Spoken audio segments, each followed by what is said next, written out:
আজকেও আমি তোমাদের সামনে একটা চ্যালেঞ্জ ভিডিও নিয়ে এসেছি। আমাদের সবাইকে মিলে বাঁচাতে হবে একটা ছোট্ট জীবন। ভিডিওতে যে চাঁদের টুকরো মুখখানি তোমরা দেখতে পাচ্ছ, এটা হচ্ছে আমাদের ছোট্ট আশমিকা। বয়সটা মাত্র 11 মাস। আর এই বয়সটাতে দাঁড়িয়ে ও একটা বিরল রোগে আক্রান্ত, এবং 11 মাস বয়স হওয়া সত্ত্বেও আশমিকা এখনো বসতে পারে না।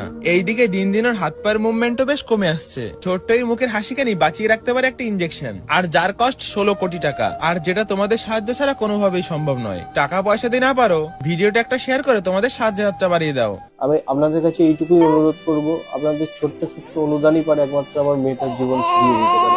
দয়া করে আমাদের এই কঠিন সময় আপনারা পাশে থাকুন, আর এই ভিডিওটাকে যতটা পারবেন শেয়ার করুন, যাতে আরো মানুষের কাছে পৌঁছায়, যাতে আরো মানুষ যারা যারা ইচ্ছুক আছে আমার মেয়েটাকে সাহায্য করার জন্য, তারা যাতে এগিয়ে আসতে পারে। আমি এইটুকুই আবার অনুরোধ করবো আপনাদের কাছে, আপনাদের ছোট্ট দানই পারে একমাত্র আমার মেয়েটার জীবনটাকে ফিরিয়ে দিতে।